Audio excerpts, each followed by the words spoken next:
Assalamu alaikum and welcome back to Inside Politics. I'm your host, Ali Najmi, and we have a very special guest with us today, Assemblyman Ron Kim, Assemblyman from Flushing, Queens. Welcome to the program. Thank you for having me, Ali. It's great to be here. Thank you. Assemblyman, I like to just call you Ron because I consider you a Call me friend. Ron. For our viewers who are South Asian Americans, Bangladeshi Americans that are living in New York City, to see you as an Asian American, and I believe you're the only Asian American in the state legislature, right? I am still the only one out of 213 elected officials, yes. And so I'm sure this might be the first time they're seeing a state legislature that's Asian. You are the only one. How did you get to where you are? Can you give us a little background about your family, where you grew up, how you got into politics? Sure. Well, first, Ali, I never intended to be the first or the first Korean or the only Asian in this legislature. In this time and age, I believe we should have a lot more Asian representation at the city, state, and federal levels. But for me, I never really thought about running for office when I was growing up. It wasn't even in my radar. It was about really just being part of the community and giving back. And I was a political science major upstate at a small college in upstate New York. Right. And when I came back and I saw the community with a whole different perspective, and I just wanted to get involved with the local politics. I had no idea. Being an Asian immigrant, I didn't see anyone who looked like me who ran for office growing up. I couldn't even dream about running for office. But what I did see was gross injustice at the very local level. I grew up in Flushing, and just seeing the quality of life decaying, the congestion, lack of investment that's put into places like Flushing, and us, being treated like foreigners by government. And this is like 16 years ago when I came back from college. So I went to the local police precinct with the whole list of issues. This is me out of college. And the 109 precinct looks at me and was like, "Are you kidding me? Like, get out of here. What's wrong with you? Why don't you go talk to the local councilman?" And that's what I did. And at that time, it was John New, who just got elected. First ever Asian to be elected. Our very good friend John New. And I walked into his office and I gave him a whole list of issues. And he was like, "You know what? Why don't you just start coming in next day and start resolving those issues by yourself?" So that's how I got involved. So you started working for John Council? I was his first cohort of interns that he hired. Wow. So I was his, and my good friends who I still keep in touch with, that's where I started. And he introduced me to Mark Weprin, who was an assemblyman at that time. And he offered me a job. And luckily, I had a full scholarship to college. I had no college debt. And I was in a very fortunate position to take a very small assembly salary. Assembly salary that paid literally nothing. And I was working 60, 70 hours a week. Going to every single meeting, the community board meeting, community council meeting, the local community constituent. You just don't know these things. You could have a PhD, but local politics and constituent services, you have to do it for years to really learn about the local scenes. And I think, Mark was great, but more importantly, I really thank Ruthie. I know you know Ruthie. I know them both very well. From Mark's office, was the chief of staff, and she really taught me the value of constituent services and taught it the right way. And that's the root of my public service. Wow, that's a really great story. And so when did you first get elected? I got elected 3 years ago, 2011, and I'm serving in my second term in the Assembly. As you know, then Assembly member Grace Meng, who's on Congress, vacated the seat with the support of the Queens County Democratic Organization and a whole list of labor groups. I was able to step in in a very close race. I won by around 220 votes. It was a very close race. And thank you for supporting me. I remember helping you with that race in interesting ways. There's been a lot made out about diversity amongst elected officials, particularly in Queens County, where the huge South Asian community. I think we're all still waiting to take that step and see somebody like our viewership get elected. What do you think? As being the first Korean, what do you think it takes for a community to get one of their own really in there? I think it takes, the saying, it takes a village to raise a child. I think it takes multiple generations and communities to raise the right type of politicians, who's in it for the right reason. We can get plenty of people running for office, and we have. We do, right? And I think, but they're not necessarily in it for the right reason. They're in it because they like to be ribbon cuttings and Right. put in the fancy badges, and they feel validated. Right. You know, They like when people clap right, for them. clap, right. That's not what this community needs. This community needs individuals who shares our values in the sense of protecting our interests, making sure that we're not discriminated against, and making sure we're giving the strongest voice possible for not only the Korean community, but the entire marginalized community who's never had proper representation Right. at the city, state, and federal levels. Well, I can imagine also there's a lot of coalition building that got you elected.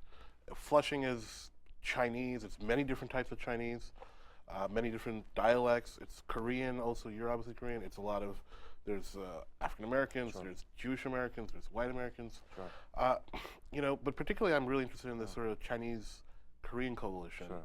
Yeah. that is, I think, developing in a very strong way Sure. citywide. Sure.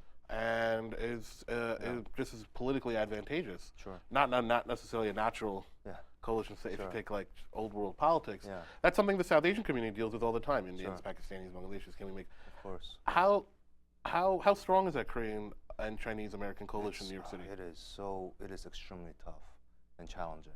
When I was growing up, Ali, when I was a little kid in Flushing, I remember walking into Korean restaurants and Korean, waiters and waitresses not serving people of Chinese descent. I Really? remember Wow. this growing up in Flushing. Uh-huh. I mean, there were clear divides. Once you enter a certain neighborhood, a certain block, you weren't welcome if you weren't Korean or if you weren't Chinese. Right. But for obviously now you go walk in a Chinese restaurant, it's 40-50% Chinese customers. Right. Things have evolved and improved significantly, but it took a lot for us to get to this point. Okay. But even now, I think we're fighting against a tough challenge where institutionally, we are, especially in New York City, we are set up to be more competitive and be more divided than any other cities in this country. And why I said that is because the moment an Asian person enter New York City, they are trained in the education system to be competitive, to be test driven, and every Chinese and Korean kid that comes to this city starts studying for the SATs, Right, to sure. get into the specialized schools. Right. No other city has a one-day, one-test policy. Right. But what kind of a culture does that breed? Okay. Right. So if my child gets in to Stuyvesant, he doesn't get to Stuyvesant, Right. but my neighbor's kid, who happens to be like Chinese or Korean, whatever, different ethnicity gets in, there is automatically a built-in animosity, right? So institutionally, it's very challenging for us to build a pan-Asian coalition like what the other cities have. When I travel to other parts of the country, there's no Chinese, there's no Korean, there's a strong pan-Asian Really? Yeah. identity. That there's a coalition that's naturally part of who we are as an identity. But New York City is institutionally challenging. Well, it's got to be even more challenging for you governing that district. It is. It was very challenging, and I think it takes a lot of time and it takes a lot of meetings and organizing to focus on the Right. values, right? And I think that's why it's not about ethnicity, but it's about connecting on shared values, and in order to achieve that, it takes a lot of meetings and conversations, and individuals getting out of their comfort zones, Right. and traveling to places where they never traveled to. Right. Like when I see you in Caucus weekend, Right. I would spend as much time with you because it is such a treat for me to see an Southeast Asian person traveling to Black, Latino, Asian Caucus Right. weekend because we're not represented Right. in those weekends. And the Black and Hispanic community also equally embraces you Right. because they've been there, they've Right. been marginalized, they know what it is to be treated with double standards. So when a new minority, when a new immigrant tries to step in, get out of the comfort zone to show empathy, they're there with open arms. So that's I think what the next phase of real political empowerment. Right. Like how do we really promote empathy, amongst each other, Right. and build true coalition building. Right. And culturally, I think the Chinese and Korean community is challenging. Again, there's an institutional challenge, but culturally, the word empathy doesn't really exist in our language. That's really interesting. In the Korean or Chinese It doesn't even exist in languages. the language. Right, it doesn't. I'm No, sorry. you're saying it Yeah, doesn't. I don't think I can't even find a real yeah, word yeah. for it. I think I can find a translation for compassion, Okay. for sympathy, Right. and this is ingrained in thousands of years of Confucian teachings, right? People are taught how to behave in certain settings, and mannerisms, right? So when you're at a funeral, right, you're taught based on Confucian teachings that goes back to 2030, this is how you express compassion and sympathy. But empathy is an entirely different element. It's the ability to sit here and try to put myself in your shoes, to see what you're feeling and what you're going through. And that is a tremendous there's a different activation of one's brain that I believe culturally the Asian community, particularly from China and Korea and other parts of the part of the world, has not really embraced. Well, I think that point about empathy is a really strong point, and it's in fact, until you have that, you don't really have true coalitions. And you don't have people that actually care about each other because they don't know what the other person's going through. One part where I got to see some really interesting coalitions being built in Queens County especially was in the election for Grace Meng to become a congresswoman. And in that election, which I also organized a lot for, I got to see South Asians of every type.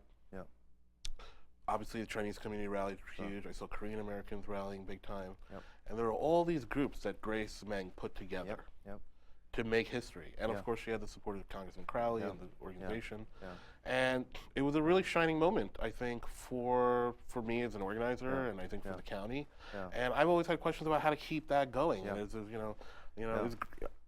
and it makes sense for Grace to be the leader of it, for it to revolve around her. But it's something that how do you see us putting that forward to the next step? First you got to give a lot of credit to Grace. I think as an individual, she exuded the kind of compassion, love, and care that was needed to bring so many communities together, and not just Asian communities, non-Asian communities, the Jewish and Italians. I mean, they're all rallied around and Grace at that time. So, I mean, I think it's her character and who she is that we were at the right place, right time, with the right leader to achieve that outcome. I think she continues to do great work in Washington, and she'll continue to build wider coalitions, not in just New York, but around the country. And I think we just need to build a structure and an infrastructure around what she's done and continue the movement. I think I'm fully supportive of what Grace is doing, and I think we have individuals like John New, who's also done tremendous work before Grace and I even entered politics. And he had that coalition as well. Right. So how do we actually merge everything? How do we bring you, and how do we bring the future leaders? I mean, it's really, I think you got to let go of this notion that we're running a sprint here, right? There's no sprinting in politics. I think it's a 4x4 marathon. If that sounds about right. I mean, it's after I run the marathon, it's about who do I pass this baton to? And if you don't have that mindset, we're never gonna build a coalition or progress. And it's not about winning elections either. It's about running the right election, running on the right values, just like what you did in the city council seat, on the right issues. And making sure that baton is being properly transferred to the next person. Well, we're just going to have to take a short break right now, Assemblyman, and we're going to talk about a lot of issues when we get back. Again, this is Inside Politics. We're going to take a short break. Don't go anywhere.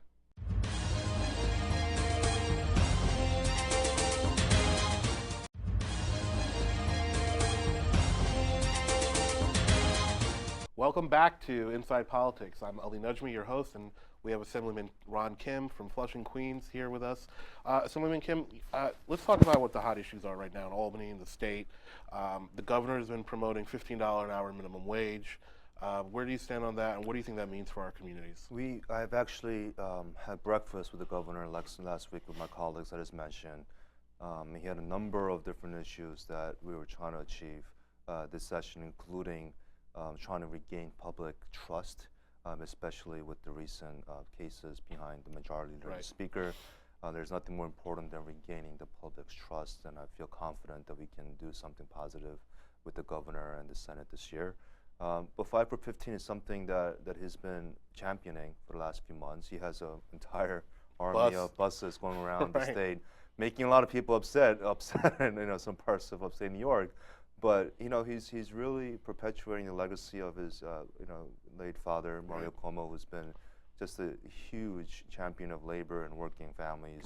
And I think it's great what he's doing. And he's also cognizant of the challenges of doing something like this overnight, what it means for immigrant small businesses, the mom and pop stores in upstate New York, where where the money value is entirely different than down Right. in New York City. So what we don't necessarily hear is that in the back end, there's actually a plan. It's not, some of these small mom and pops, they're not going to mandate them just overnight. There's a 6-year plan to get them up to speed. Okay. Right?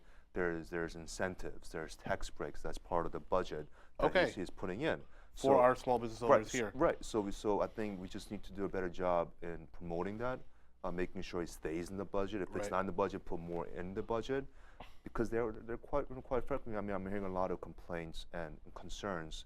Like they're not. A lot of them are already paying above $15, but for those very small size mom and pops, it can be very challenging, especially when everything else is going up. The rent is going up. The pricing of all the product is going up. Now labor cost is going up. The profit margin simply is not there anymore for the smaller guys. So if you don't help them, what's going to happen 2, 3, 4 years from now? It's going to, all the smaller size businesses are going to be gone. It's going to be retail stores. And I personally lived that experience. My parents ran a grocery store when I was growing up that went bankrupt. And I saw firsthand when I was a kid the effect of over-regulations, targeted enforcement by agencies, landlords overcharging the rent by 50% overnight. I'm sure a lot of our viewers have lived through that as well. There's a huge business community in the South Asian community. People talk about getting, Department of Consumer Affairs tickets or things like this all the time. It can be a lot to manage, but the state has always, a lot of politicians and bureaucrats have given a lot of lip service to this idea of MWBE. Minority women-owned businesses. But I think that in the South Asian community, and I would say probably larger immigrant community in Queens, there's a disconnect between our businesses being involved in city-state contracts where they could actually be giving great service to the city. How do we close that gap? It starts with elected officials having empathy toward our communities and not treating Asian and Southeast Asian communities like foreigners. And that's as simple as that. I think our communities are still suffering from the perpetual foreign syndrome, and government officials who don't empathize with their plights don't even think of us as a minority firm. And that's a problem. At least recently, my very good friend, Comptroller Scott Stringer, and I sat down with a whole group of small business owners privately to talk about these issues, how to overcome them. I think it takes those type of incremental meetings. And Scott, I think it's been great. He's been traveling. He's been on the show. He's been around and talking about NW and these type of issues and how to really connect the dots, how to really close the gap at the procurement end. If we can get people certified left and right, but if you can get the procurement, what's the point? And I think certification is not the issue. It's not the issue. So he gets it. So he's actually looking at every single. He's going backwards. We're trying to figure out the disconnect. And I think it takes that kind of effort to fix the institutional problem of essentially redlining and sidelining a lot of Asian firms.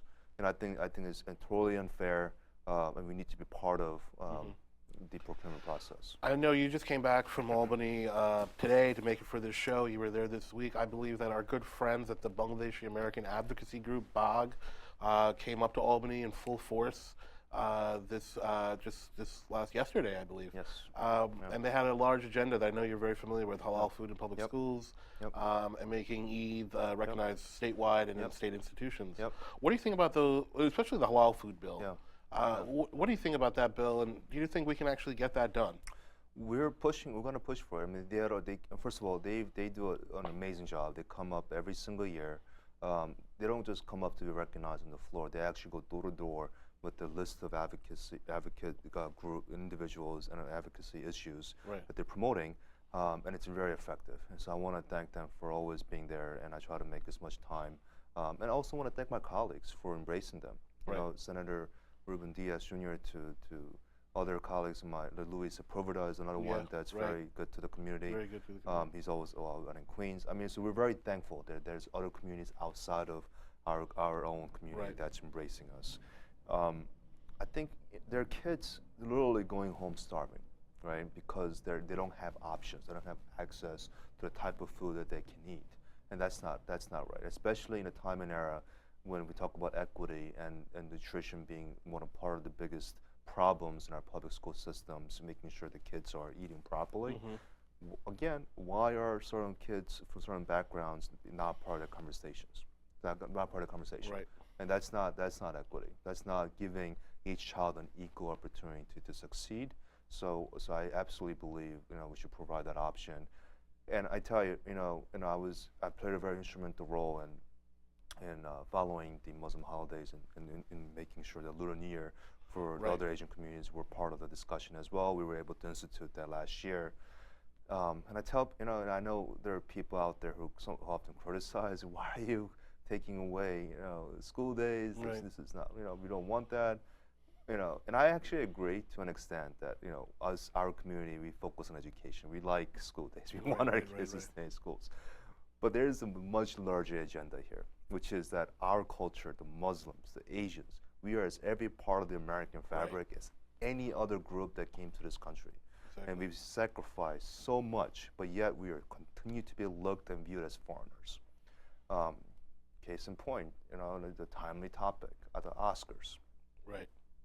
Everyone's on social media talking about, why did Chris Rock go after, the Asian community and made a joke of Asians on stage, on the biggest Hollywood stage, of every year, when they're at the height of diversity and issues, was hot and it was controversial. Why did he use Asian American community as the butt of his jokes, right?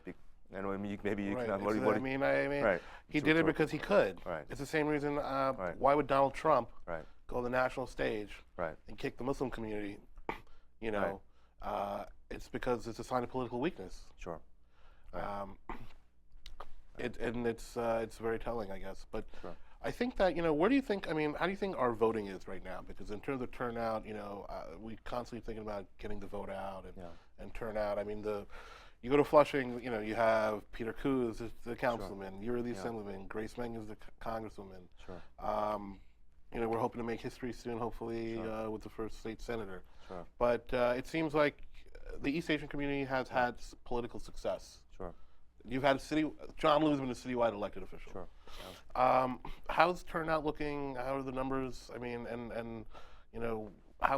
How's the get out the vote operation in the Asian community citywide right now? You think? I think it's up and down, and it's fluctuating. When you have an exciting candidate running for citywide, such as John Liu, the entire Chinese community from Chinatown to Queens skyrocketed, 30% above any other district. Right. So it's often candidate driven. Right. But we got to get past that. We do have to get past that. We got to get past it. It has to be purpose driven. If you look at our good friends in the Jewish community, when I knock on those doors, 70, 80, 90-year-olds, when I call them to actually come and vote, it's like they get insulted. I'm like, I've been voting for 50 before you were born. Don't tell me to vote. And you can't persuade me. Like, I know my issues. They get insulted when I try to influence their vote, right? How do we get to that point where it's part of our DNA that we just want ownership of our community? Right. Because that's really what the vote is, right? It's really stepping up to have ownership. And I think the problem is that any new immigrant community, when you have multiple candidates just running for the wrong reasons, sometimes you motivate them to a certain extent, but you can't sustain that motivation. In other words, there's a difference between motivation and inspiration, right? We want to inspire folks to be in it for the long run, and not just because they were just extrinsically motivated just for the short term. If people only vote when somebody that looks like them is voting, it's not real power. Or because I got a free breakfast, or this candidate, brought me out and bought me dinner. That's kind of like, it's not just the Asian community. A lot of new immigrant communities go through that phase. But we got to get past that point, because we got to focus on classrooms, our schools.